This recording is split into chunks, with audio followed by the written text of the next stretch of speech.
Hi everyone, it's Dory with Gust here.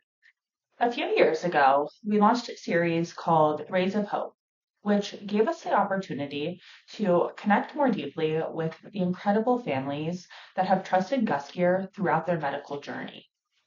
I'm so excited to be bringing this series back, not only to highlight the families that we have the pleasure of supporting, but also to provide encouragement and inspiration for anyone who may be walking a similar path. In this segment, I had the privilege of sitting down with Kim Holland, Tripp's mom, who may be a familiar face if you follow us on social media or have ever visited our website. It's been such a joy to watch Tripp's journey over time, and this conversation really encapsulates the strength, resilience, and heart of their entire family. So, with that said, I hope you enjoy this Rays of Hope spotlight featuring the Holland family. Hi, Kim. I am so excited to chat with you today and hear a little bit more about your adorable son. So let's start by kind of more about your family. Where do you guys call home? Hi, it's nice to be here. We call home outside of Houston, Texas. So we're kind of east of Houston. This is where all of our family is. This is where we were raised. So we are nestled here. So born and raised. So how long have you been there for? Yeah, so born and raised in Texas. We're just kind of 30 minutes away from like where my husband and I are actually born and raised. And then we just moved a little bit over to another town. So What do you love about Texas? What keeps you there? I would say family. The Yeah, number one thing is family. Yeah. The fact that we've got everyone close by, we have grandparents close by, great grandparents, like everyone is here. So, yeah. So amazing to have that support system near you. yeah. Speaking of family, who makes up your family? Yeah. So, my husband, Scotty, and I, we have been married for 13 years, and we have let's see, 12-year-old daughter, a 11-year-old boy, and a 7-year-old boy, and then Tripp, that is 2.5 years old. How would you kind of describe the dynamic of the six of you? It's busy. It is very, very busy. My daughter has committed to playing all sports in middle school. So Tripp has, being the fourth, has kind of grown to he just goes. He's got to go wherever everyone else's activities are. He just is down for the ride. So yeah, she's in a lot of sports and cheerleading and athletics. And then our 11-year-old races motocross. And so we spend a lot of time at the track. And so Tripp gets time just to play in the dirt, play with his little like dirt bike toys. So yeah, we stay busy. Amazing. Well, it sounds like you live a very active, on the go life, which is Yeah. amazing. Given Tripp's medical complexities, how do you manage making sure that he's able to fully participate in those types of moments? Preparation, packing. I keep extras of everything on hand. So in our car, we have kind of our extras kit. That's what helps me have peace of mind knowing that I have like extra supplies for dressing changes. I have extra clothes, like extra anything, his button, like for his G-tube. There's an extra of every single thing that we could possibly need already in my car that just stays there. Like I don't want to have to think, oh, did we use it? Did we not use it? Did I bring it with us? No, it lives in our car and I rotate through and refresh like supplies often. But yeah, I think that's the biggest thing is making sure that we have what we need because it's not like we can just run to the store Mhm. and into the grocery store and say, hey, I need A, B, and C for a trip right now. Doesn't work that way when you have a complex child. So that's just what gives me the sanity of and freedom is knowing that I have it together. And I'm a type B person. I'm not type B. So this is a learned skill through this process. Well, with that being said, I want to kind of shift to talk a little bit more about Tripp, and what life looks like for him. So, to the extent that you're comfortable sharing, if you want to tell us a little bit about Tripp's medical journey. Yeah, so Tripp is our fourth. And so throughout just my pregnancy, with it being the fourth, my doctor was very laid back. I was very laid back. Like, we've been there, done this. What what can be the curveball in this situation? And so we were very laid back. My doctor's like, you know what to look for, like, just let us know. And then July 4th weekend, everything felt different. And I started having really high blood pressure, but I was in denial that it was high blood pressure. And at the time, I was 25 weeks pregnant. And so I'm like, it's way too early to be having like these types of complications. Came home, immediately admitted, and then only lasted about a week in the hospital. And then Tripp had to be delivered via like emergent C-section because of my preeclampsia and HELP syndrome. So he came into this world kind of early and unexpected and just in very traumatic circumstances. And so we were told early on with a premature like baby that yes, he's going to have respiratory issues. He's going to have like kind of struggles growing and getting bigger, but that would be the most to look for. And then once he got to 34 weeks is when he developed neck. And that neck is necrotizing enterocolitis. And with that, he's coming in here. We're going to get a uh, Tripp feature. right. Um, And so with that, he went into emergency surgery and lost 90% of his intestines, of his small intestines. And so he then had a subsequent surgery the next day to remove, like, they tried to save some of his bowel. And then 2 days later, they went in and ended up having to remove the full 90% of his small intestines, as well as his ileocecal valve. So from there, we were given very little hope that Tripp would live a normal life, that he would have any quality of life for that matter. It was very much like a doom and gloom meeting with the surgeon.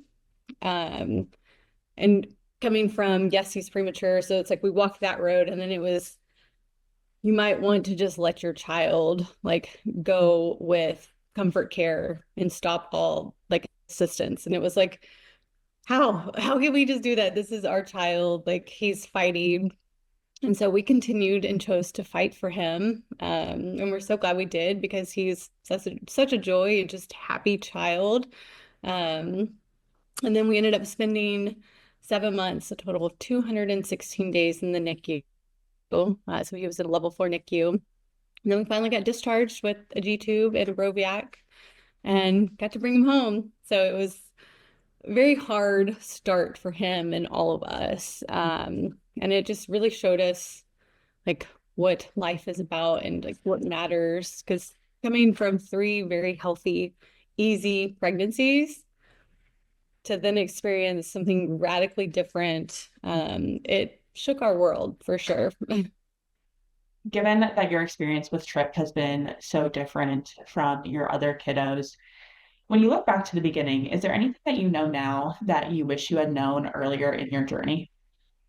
Yes. Coming from thinking that everything would be like we would be communicated with everything when we needed to be told things, that we didn't need to question things, that we just needed to trust everything that was going on and just ride with it. And so when he got sick, it was like it woke us up.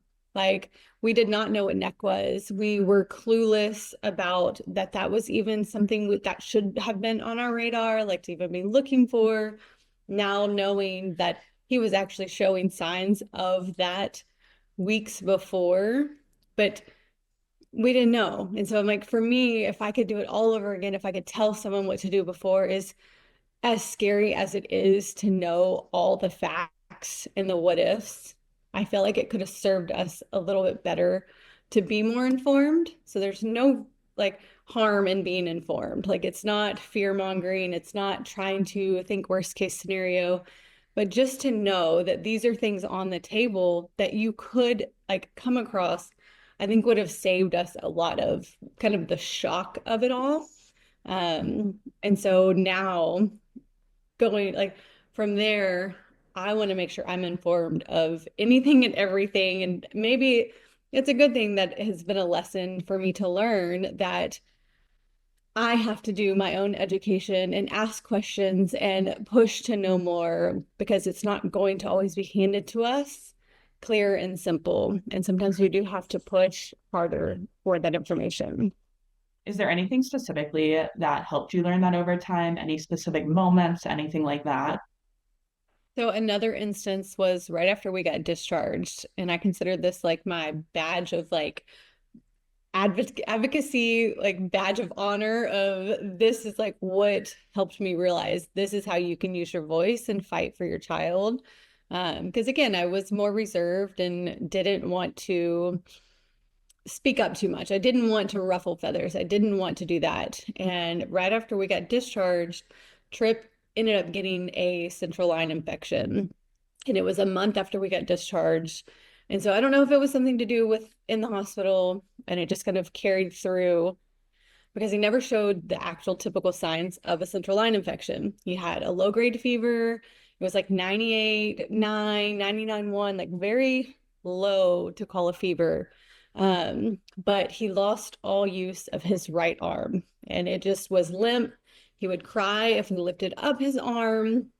And we're like, what happened? Like, what is going on? So I took him to the emergency room, and the ER doctor was like, he had a stroke. He absolutely had a stroke.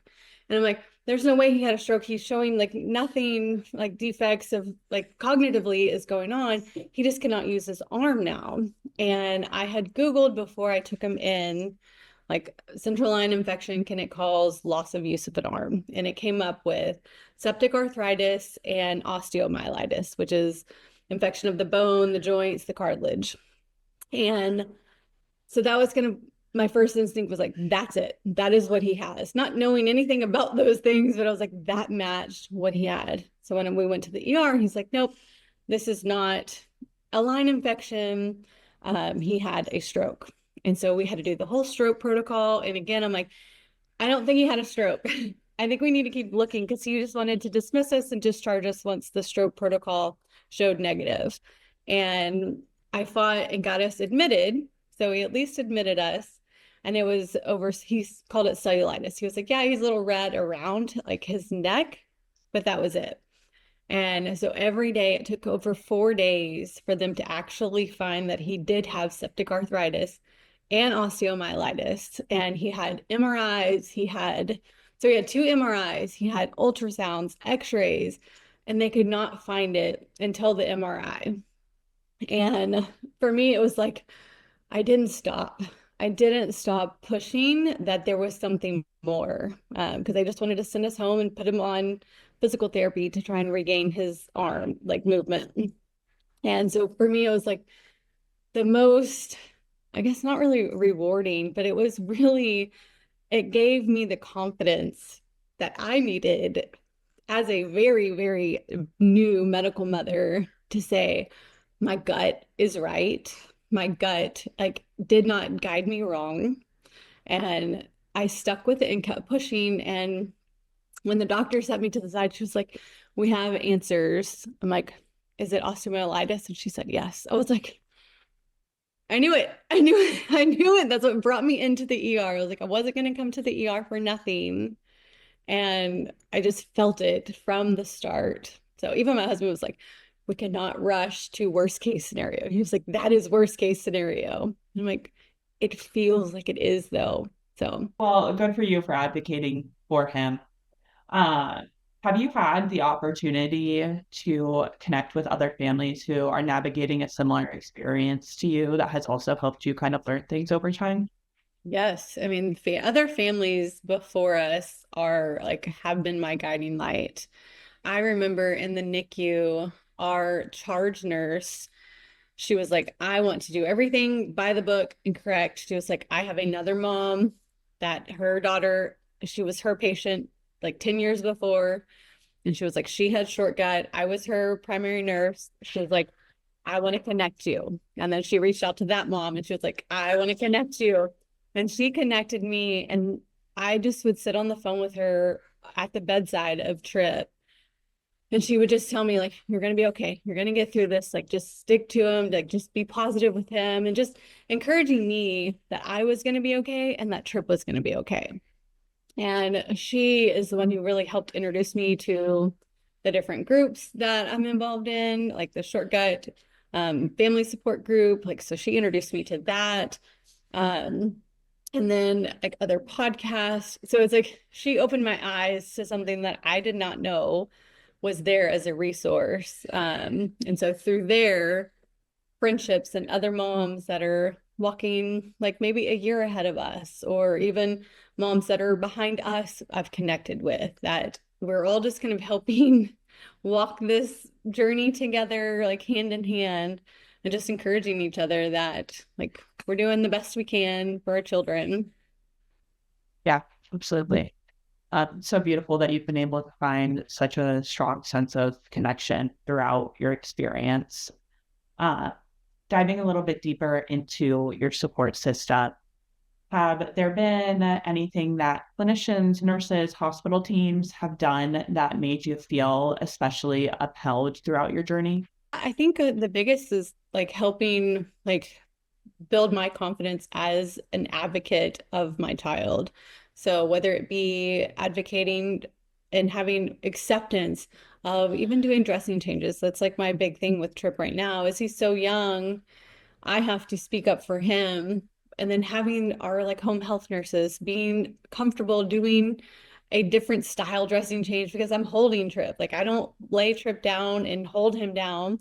I hold him. I do a comfort hold with him. And they've been very supportive with that and doing whatever works for me and whatever works for Tripp, and just encourage that.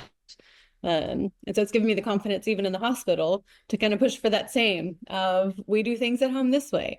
This is how I'd like it to be done, even in the hospital.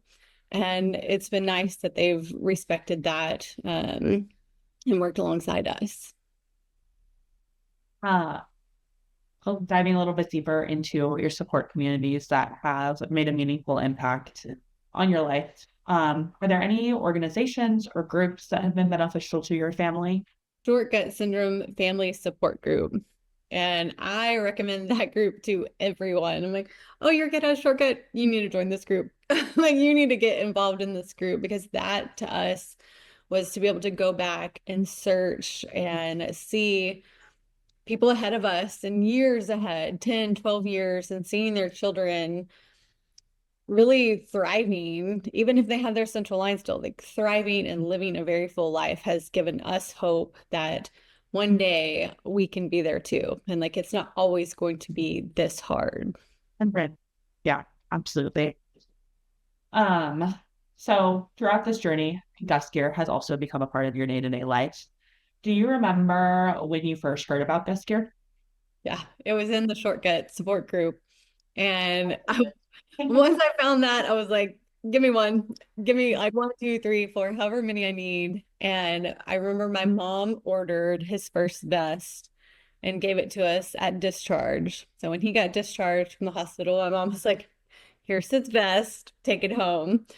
And that, and immediately we put it on, because it was the hospital, they would never really let us put it on him. Um, but having it home and with three other children was a lifesaver in the beginning, because we were scared to just move him from the bed to any like sitting thing. It was just, we were nervous that our dog, our kids, anyone was going to trip over his line and just yank it out. Like that was our biggest fear about bringing him home, was that it was just going to get yanked out. And Yeah. so it's like, it's got a vest on and all relax. Uh, so you mentioned that as soon as he was discharged, he started wearing his vest, but kind of comparing like before desk gear to after, what kind of impact do you think it would have made to have been able to have that vest when he was inpatient? And can you kind of compare like before versus after desk gear? So in the hospital, we relied on grip locks. And even I would say when we first came home from the hospital, we didn't use his vest all the time, because we thought, oh, we don't need it if he's laying in the bed or if he's like taking a nap, we wouldn't put it on him. And so we relied on the grip locks. And I was not settled. ever. Like, and even my husband would panic, like, like if someone moved him, that like it, that I mean, just little tubing, just it was just gonna get pulled, and that was our like constant fear was that it was gonna get hung up on anything. And I do remember it getting hung up at the hospital because they would have the long tubing and it would just hanging, and he'd sit there. My husband would be unwinding him, making sure nothing was gonna grab, because it just trusting a grip lock is very different than having a like double securement like of a vest. So it's just always on edge, always, always, always on edge about his line. If you had to describe Gus gear in 3 words, what would they be? Let's see. I mean, peace of mind. I know that's like 3 words, but like just the peace of mind that it has given me is unmatched. Like there is nothing more than knowing that I don't have to question the safety of his line when he has that vest on. I would say it's given like him freedom. So it's given him freedom, it's given us freedom. It has taken that load off of my mind when he is infusing and he has his vest on. Like I know that vest has got him. Like so I can relax in that. And I mean, I guess the other would be like ease of use, like the simplicity of it.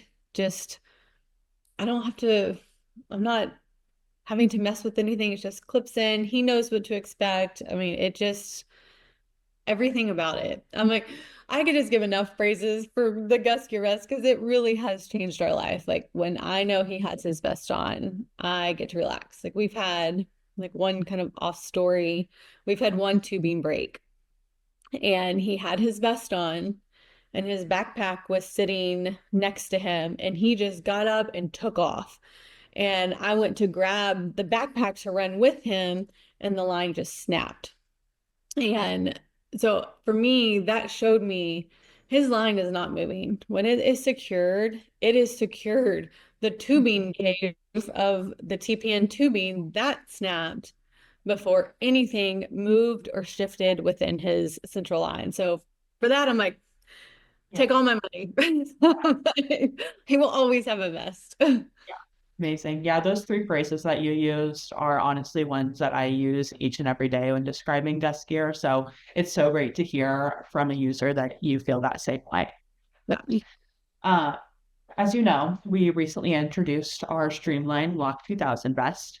So, as an experienced user, are there any notable differences or improvements that you've noticed in the newer version of the vest? I mean, just so much smaller it is. Like just the space that it takes up on his body for us was huge. So his other vest, we would call it his like FBI agent vest because it looked like he had like body armor on, like just covered his whole back and his whole chest. I mean, it was like I feel like it took his whole abdomen and everything and just covered because he was so small.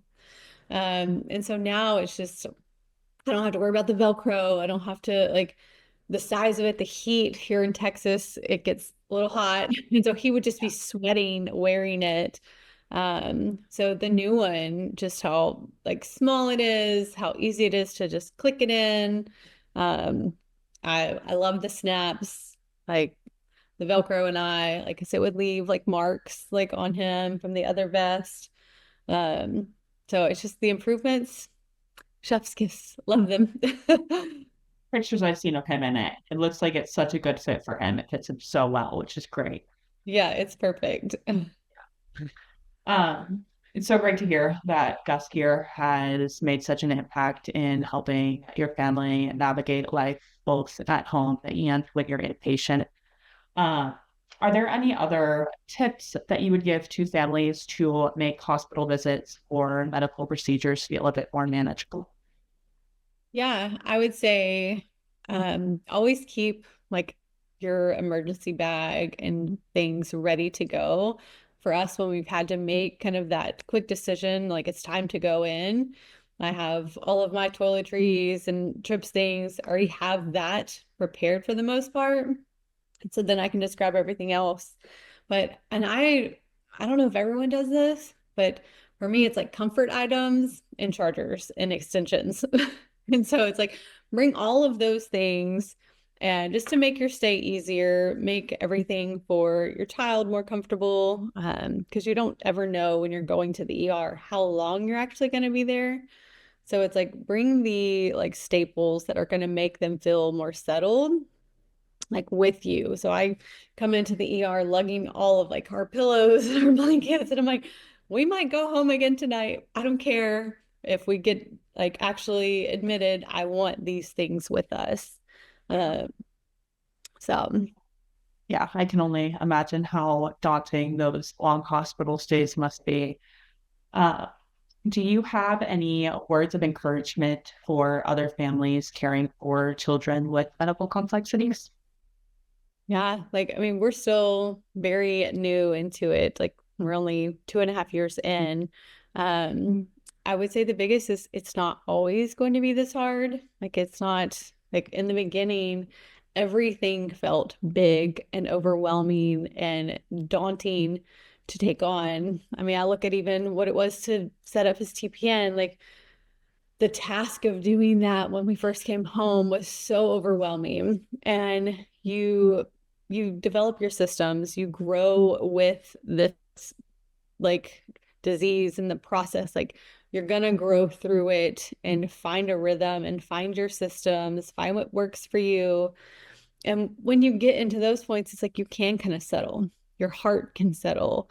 You start trusting your gut. Because in the beginning, you don't know what to advocate for and what to fight for, and you aren't sure if what your head and your gut are telling you are right. And so it's like you will have your opportunities to learn and grow and trust that you will get there. So it does get better. Life does get more enjoyable. It does get easier. You just grow with it. What are some things that kind of helped you get through those really hard days? I would say the first is prayer and a relationship with Jesus Christ. I mean, I am like, I feel like that is like having the faith and hope that God would like hold us up through everything was the biggest thing that has gotten us through everything. And then the second is just knowing that I have a team of doctors and like providers and Gus Gear and my husband. Like we have a great network around us that are there to catch us. And so it's like as isolating as this life is, like we really do have a great network of people that are there if we just raise our white flag and say, help, I need help. And that's the hardest part is actually admitting that you need help and that you're struggling. Um, but there's always been people there that have been willing to step in when we have raised that flag. Yeah, it does sound like you have a really great support system around too, which is great. How do you personally define progress or success in this journey? Mm. I mean, literally progress for Tripp is weight gain. And so it's like we are weighing him all the time. But outside of that, I think it's just his quality of life. Like as that increases, like as he gets more freedoms, like as he gets like more abilities to go and do and be a toddler, like that for us is like very like hopeful. Like, because in the beginning, we weren't given a lot of hope to work with. And so it's like we've been able to see him just overcome so much. And for that, I mean, just looking at him running around, I'm like, people said you weren't going to be here. Like people said weren't going to get to do this. So like for just the little things, like we're grateful that like he even gets to live this life and we get to like run alongside him and enjoy it is huge. Um, well, before we wrap up here, I wanted to ask a little bit about what's ahead. So, are there any upcoming milestones that you're especially excited about or aspirations that you have for Trent as he continues to grow? Yeah, I mean, we're still working like feeding therapy, so we're still like really pushing for him to be more oral. He shows like progress that he wants to eat, that he is like very curious of food and the things we have. So we hope that as that progresses, the more he eats, maybe it'll be less TPN for him. I know we just had a really big setback over the last 3 months, and so we've had to increase his TPN. At the beginning of the year, the doctor told us that he sees Tripp off of TPN within a year. And as soon as he told us that, we had a really big setback. And so it was like, okay, does he still see us possibly off TPN in a year? Like, so you just question, like, will he reach these milestones? And I think that's just the life of short gut is you have your highs and you have your lows and you have your progress, but you have your setbacks. And you just have to keep moving forward one step at a time, one foot in front of the other. Um, and so, yes, would we love to see him line free one day? 100%. Like, do we know when that would be? No, only God knows what's going to happen with Tripp. And so we just keep supporting him and encouraging him to just keep taking like little bites of food or a little more formula to tolerate. But either way, whether he's line free or not, like he still is going to live a beautiful, like full life. Well, for those of you who are watching, if you want to follow along Tripp's journey, or if you related to this segment and want to connect deeper with Kim, you can find her on Instagram, TikTok, and Facebook. I will include all of her handles here on the screen. Kim, I just want to thank you again for taking the time to open up and chat with me about your experience. It's been so inspirational hearing your story on a deeper level, and I'm so excited to see what's next for your family and continue following along. Oh, well, thank you. I am so excited to be here. Thank you all.